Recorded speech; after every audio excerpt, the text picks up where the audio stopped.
અત્યારે એ વાત કરી હતી કે ભાઈ કુંભાર માટલું બનાવે તો એના બનાવેલા માટલાનું પાણી પીશે પણ કુંભારના ઘરનું પીશે નહીં.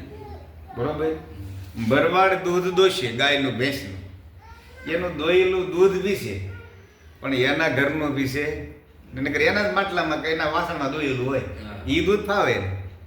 બાકી એના ઘરમાં મૂક્યા પછી કે હવે ન પીવાય. પછી વણકર કપડાં વણે, એના વણેલા કપડાં પહેરશે બાકી એને અડશે નહીં. ઓલા રંગારા અત્યારે તો મશીન રહી ગઈ, પેલા રંગારા કપડાં રંગતા, એના રંગેલા કપડાં પહેરશે બાકી એના ઘરનું પાણી નહીં પીવે. ચમાર બોખ બનાવતા ચામડે નહીં, પેલા વાસણ નહોતા જ્યારે પાણી ભરવા ઓલા કોહ બનાવતા વાંડે હતી, એ બધી ચામડાનું જ હતું કે નહીં, તો એ પાણી પીશે બાકી ચમારના ઘરનું નહીં પીવે. કેટલો બધો અત્યાચાર એમ. પટેલ નહીં, આપણે ખેડૂતો જ કહો ને, ખેડૂતના ઘરનું પકવેલું અનાજ એ ખાશે બાકી તમારા ઘરે તેને ખાવા બોલાવો તો નહીં. તો કેટલો અન્યાય એમ એનો. તો એક ઘરે નહીં, ઘરમાં લાલ લગાડી દીધી કે નહીં, ઓલાને ઘરે ન જાય, ઓલાને નથી અભડાય, ઓલા નથી અભડાય, કોઈ નહીં એમ નથી, હું નથી અભડાતું એવું કોઈ કહેતું જ નથી. બધાને આ લાલ લગાડી.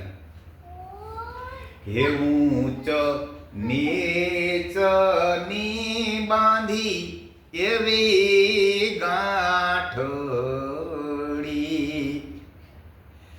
એમાં સલવાયો સઘળો સંસાર, એ જાતિપણાનું ઝાડ.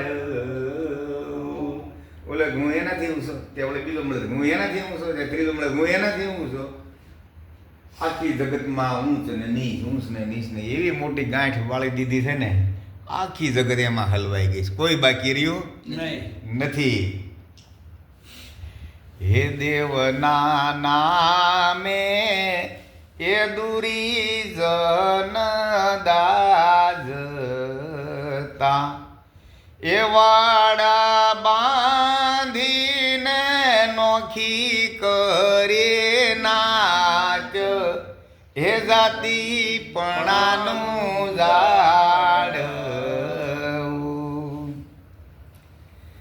હિન્દુ ને મુસલમાન તો નોખા હોય કદાચ, એની કાંઈક માન્યતા જુદી હોય, પણ એક જ ધર્મના હોય તોય ને એકબીજાને હરખું ન આવે, ન્યાય નોખા નોખા ભાગતા હોય. અરે એની ક્યાં વાત કરો, તમે એક જ જાતના હો, ધારો કે પટેલ જ છો, બધા એક જ ગણા કોઈ નહીં, પણ નોરતા આવે નિવેદ થાય તો કે હવે અમારી માતાજીને દીવો તમારીથી નહીં જોવાય, ને કંઈક આડું પાછું વળદો બાંધે, નિવેદ થાય ત્યાં દીવો ન જોવાય દી.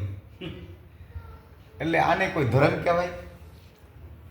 આવું ઝાડ આ જગતમાં રોપી દીધું છે કે એકબીજાથી આમ તો નોખા જ રાખ્યા, કોઈને ભેગા નથી થવા છે.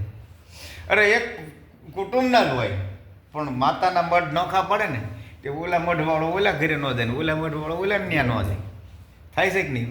અરે હનુમાનનો ભગત હોય દાખલા તરીકે, હવે મારે તમે હનુમાનના ભગત છો ને હું હનુમાનનો ભગત છો, મારે